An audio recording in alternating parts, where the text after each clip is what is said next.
We're here at Propstore for their Entertainment Memorabilia Live auction, March 12th, 13th, and 14th. And we are here at the Cabinet of Wonders. Dr. Something's Magnificent. Dr. Prop Yeah, Store's latest treasures. Magician Yes. Marjorium, something or other. Uh, this is I love everything here. We can't talk about it all, but we're going to talk about a lot of it.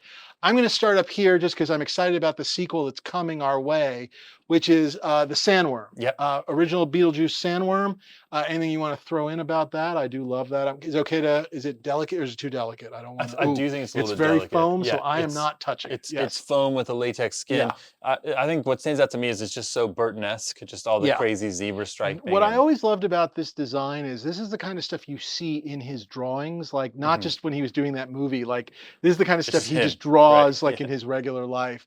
We've seen some of these before. This one's pretty good looking. Obviously there's some cracking there and obviously that jumps out at you.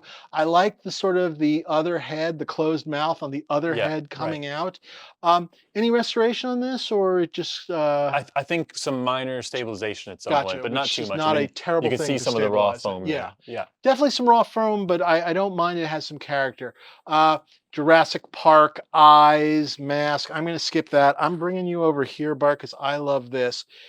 This is a flying Superman mannequin, right? This is the Christopher Reeve Superman. Yes. Mhm. And you also have in the auction a Lois Lane, I believe, that We do, travels with yeah. it. It's slightly larger Oh, it's a scale than different Lois Lane. scale. Oh, I think fascinating. Yeah. Lois Lane they probably made out of a Barbie doll, so Oh, it's a little bit interesting. bigger than Okay. this one with the custom sculpted head. I do love this, just with the little yellow I S on the love back the of the cape. cape. I love the paint job on him, the Christopher Reeve paint job. I like that. I'm going to go like this. And then I'm going to have you come back in because this is just a little piece of childhood here. Lone Ranger mask from Clayton Moore, the Yes, Lone Ranger, yeah, the and original Lone Ranger, the and that comes non. from the family. Oh, very cool. Yeah, with a letter, which is really neat. Really neat. Later in life, Clayton Moore got like a cease and desist from like the syndicate that owned it to like stop him from making appearances wearing the mask. So then he started wearing like sunglasses, like kind of like dark sunglasses that were Okay. kind of mask shaped, which I love. And for anyone watching this that's interested in this at all, please on YouTube watch the David Letterman Jay Thomas telling his Lone Ranger story. It's his Lone Ranger. He told it every Christmas for many, many years on the old Letterman show. Must be seen. I love this. I used to watch this show basically in the afternoons at home growing up. I had the Gabriel Lone Ranger dolls and whatnot, and I just think that is really cool. This is also really interesting to me, and I'm just going to kind of show it off. Groucho Marx glasses from A Night at the Opera. Where does something like this, like, how does this just knock on your door one day? I'm pretty sure the story on this is that they came from an individual who was a biographer Oh, of Groucho Marx and I was love very that. close to the family Sure. and obtained them in that way. Really, really wonderful. And no lens, which I kind of dig. Yeah, Cinematic, exactly. yeah. Yes. And also, part of the character as opposed Right. to where worn for real reasons, as they Yeah. say. The other thing that I got to pull this out, sorry. This I know is okay. This is a little piece of my own past. Not that I own this prop, but I am the co-writer of this terrible, terrible movie. But I guess if you're of the right age, you've been brainwashed into really liking it, and maybe this is the prop for you. All of these things were pretty neat. Basically, every hat was designed for different usages. I know this from working on the film. A lot of this stuff was made by Steve Johnson's studio, as memory serves. And this wood obviously is a tall hat. There were hats that had robot controlled, sort of remote controlled, so that they could kind of dip around like that. There was a hat that kind of scrunched down and kind of popped up. There were stunt hats and whatnot. And basically, some of the hats would have basically like a magnetic bottom to it. And then Mike, as the cat, would wear a magnetic skull.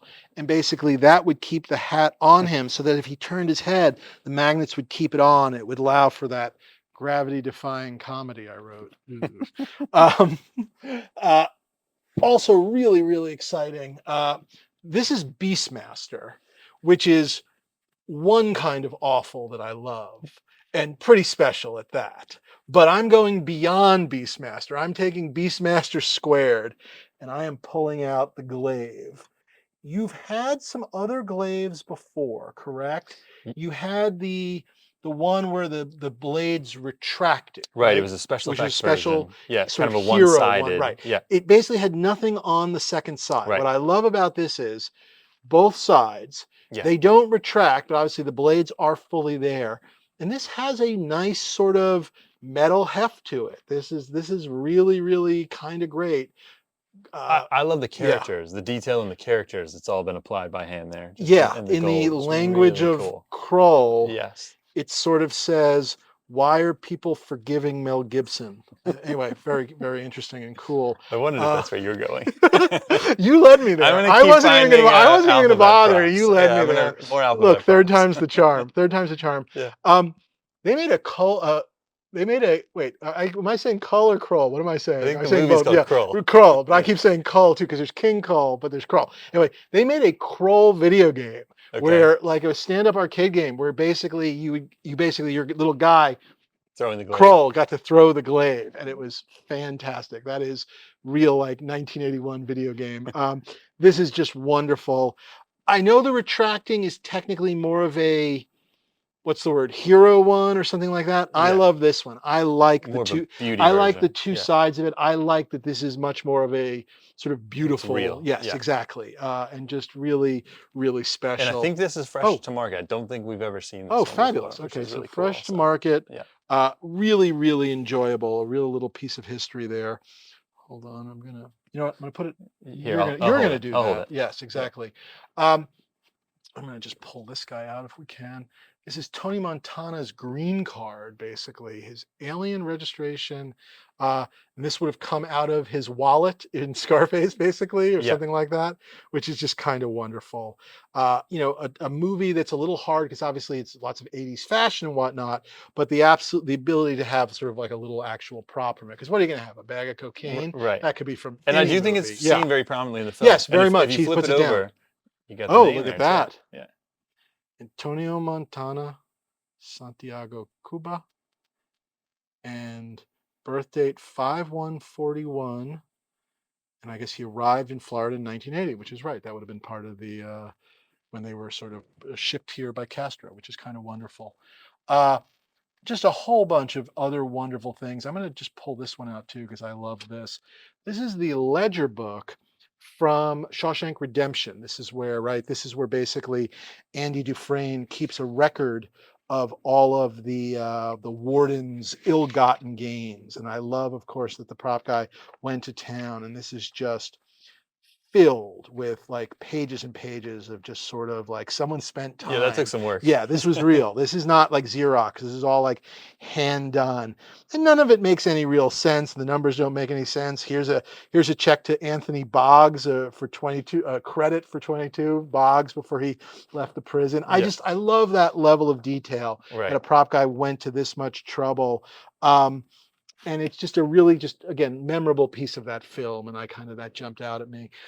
Everything else is wonderful too, but that was just, I don't know, really, really, really cool. Tune in for more videos. We'll see what other Mel Gibson things we can make fun of. And check out the rest of our Propstore auction videos available at the Stuff That Dreams Are Made Of YouTube channel. That's youtube.com/@thestuffdreamsareMadeOf.